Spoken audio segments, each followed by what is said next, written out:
लेकर रहेंगे, अधिकार लेकर रहेंगे, अधिकार लेकर रहेंगे। रोहिणी आयोग की रिपोर्ट लागू करो। रोहिणी सबसे बड़ा मुद्दा आज सामाजिक न्याय है और सामाजिक न्याय के लिए जो हमें आरक्षण मिला हुआ है, हम ये चाहते हैं कि वो आरक्षण एक तो 100% हो और 100% जब होगा जब हमें पता लगे कि संख्या हमारी पिछड़ों की कितनी है, पहली बात। दूसरी बात यह है कि जो रोहिणी आयोग का गठन हुआ है पिछड़े वर्ग को जो आरक्षण प्राप्त है उसके वर्गीकरण के लिए, ये 2 अक्टूबर 2017 को रोहिणी आयोग का गठन हुआ था और कुल 12 हफ्ते के लिए इस आयोग का गठन हुआ था और 13 बार इसका कार्यकाल बढ़ाया गया और 13 बार कार्यकाल बढ़ाने के बाद 4-5 साल के अंतराल के बाद इन्होंने अपनी रिपोर्ट प्रेषित करी और वो रिपोर्ट भी आज अंधकार में है, यानी कि केंद्र सरकार में विचाराधीन है। हमें ये पता नहीं है कि क्या उस आयोग ने रिपोर्ट दी है, क्या उसने हमारे लिए संस्तुतियाँ की हैं। वर्गीकरण को जो कर्पूरी ठाकुर साहब ने एक मुख्यमंत्री रहते हुए एक आरक्षण का वर्गीकरण किया था, हम ये चाहते हैं कि वो उसी पैटर्न पर लागू हो, ये हमारी मांग है। चुनाव करने जो लोग लगे हुए हैं, जो चुनाव मैदान में हैं पार्टियां, उन सबको सोचना चाहिए कि ये तो एक बहुत ज्वलंत मुद्दा है कि जब तक सामाजिक न्याय नहीं मिलेगा तब तक जो है आम जनता के लिए जो ये कह रहे हैं लोग, तमाम लोग नारे कर रहे हैं, तमाम लोग नए नए वादे कर रहे हैं, जब तक वो धरातल पर नहीं आएंगे तब तक ना इन वादों का कोई मतलब, ना चुनाव का कोई मतलब। हमें एक आम जनता से मतलब है, सरोकार है न्याय पार्टी को, सामाजिक न्याय आंदोलन को एक आम जनता से सरोकार है और वो सरोकार ये है कि जो वर्ग आज तक वंचित रहा है सामाजिक न्याय से, उसे सामाजिक न्याय मिलना चाहिए। सरकार आयोग बैठाने का ढोंग करती है, आयोग बैठाया जाता है, उसका कार्यकाल लगातार बढ़ाया जाता है, उनके भत्ते बढ़ाए जाते हैं, आयोग के नाम पर वो लोग जो है सरकारी सुविधाएं प्राप्त करते हैं, तनख्वाहें प्राप्त करते हैं। तो हम इस चीज़ का विरोध करते हैं और हम ये मांग करते हैं कि जब आपने आयोग बढ़ा दिया तो उसकी समीक्षा करिए, क्यों बार बार उसको बढ़ाया जाता है, क्यों बार बार कार्यकाल बढ़ाया जाता है। न्याय पार्टी जो आपने बताया, न्याय पार्टी हमारे ही एक सामाजिक न्याय आंदोलन केटी से निकला हुआ एक नाम है जो सबको, हर वर्ग के लोगों की ज़बान पर न्याय शब्द आता है। किसी भी बात को आप पूरे मैदान में उतारेंगे तो तुरंत बात आती है, भाई न्याय करिएगा। तो न्याय एक लोकप्रिय नाम है और न्याय के लिए इन्होंने कहा कि हम न्याय की लड़ाई खुद लड़ेंगे।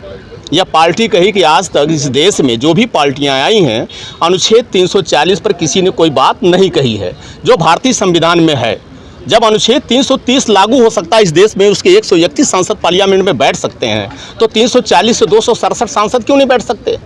जो पिछड़े वर्ग से आते हैं, अति पिछड़े वर्ग से आते हैं। तो सरकारें ने इसे अहित किया है, जिसको लेकर हमने महामहिम महोदय को कई बार प्रार्थना पत्र दिया है। अनुच्छेद 340 व रोहिणी आयोग के लिए संपूर्ण जिम्मेदारी देश के राष्ट्रपति की होती है, जबकि संविधान में अनुच्छेद 340 लिखते हुए बाबा साहब ने साफ लाइनों में कहा था कि जब इनको आवश्यकता होगी यह रिकमेंड राष्ट्रपति करेंगे, तब इनको उसका अधिकार प्राप्त होगा। तो देश आज़ाद होने के बाद भी आज तक रिकमेंड नहीं हुआ।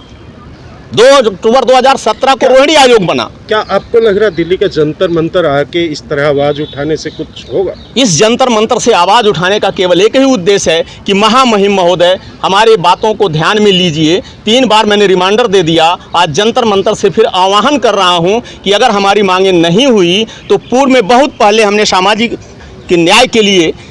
विज्ञान में योजते भारत सरकार की जो मैगजीन है, जिसमें मैंने पहले बयान दे चुका हूं कि अगर हमारी मांगें नहीं होती हैं तो हम जंतर मंतर पर आमरण अनशन करेंगे। अगर उसके बाद भी हमारी बात नहीं मानेंगी तो हम आके राष्ट्रपति भवन में आत्मदाह भी करेंगे। कि जब बाबा साहब आए 1935 में 31 में जो गोलमेज सम्मेलन हुआ और अंग्रेज़ के यहाँ से जब उनके ऑफिसर थे कि डिप्रेस्ड क्लास को हमें रिप्रेजेंटेशन देना है, तो बाबा साहब का 1931-35 में हम देखें, उन्होंने डिप्रेस्ड क्लास को 2 वर्ग माना, शूद्र को, सछूद्र और अछूद्र। जो अछूत शूद्र थे, जो उन्होंने क्लासिफिकेशन किया, उनको तो SC/ST बना के दे दिए, लेकिन सछूद्र जो हम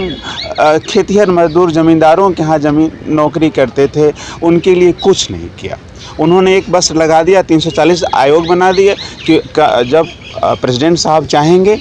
तब इस पर आयोग बनेंगे, उसका रिपोर्ट होगा, रिपोर्ट आने के आधार पर पार्लियामेंट में रखेंगे, प्रधानमंत्री इसको लागू करेंगे। लेकिन 1952 से लेकर आज तक 2024 हुआ, वो एक फुटबॉल बन के रह गया। सामाजिक न्याय की जो बात कर रहे हैं वो तो हरियाणा में जाके उनकी बातें फूस हो जाती हैं, जुमले साबित होती हैं, क्योंकि सामाजिक न्याय की बात जो आजकल जैसे राहुल गांधी जी कर रहे थे, लेकिन हरियाणा में सिर्फ 4 टिकटें BCA समाज को देते हैं। यहाँ सेंट्रल लेवल पर लागू नहीं है, लेकिन हरियाणा में A और B दोनों लागू हैं। यानी खाली दिखावा, सिर्फ दिखावा हो रहा है और कुछ भी नहीं हो रहा है। अपनी 19% जाति के लोगों को 27 टिकटें, जबकि उनकी 17 बनती हैं, और हमारे 32% संख्या हरियाणा में, हमारे वर्ग को सिर्फ 4 टिकटें, और वो भी कुछ टिकटें ऐसी जगह से दे रखी हैं जिनका सीधे सीधे पता है कि हमारा वर्ग वहाँ पे है ही नहीं, वहाँ पे टिकटें दे के हार के जो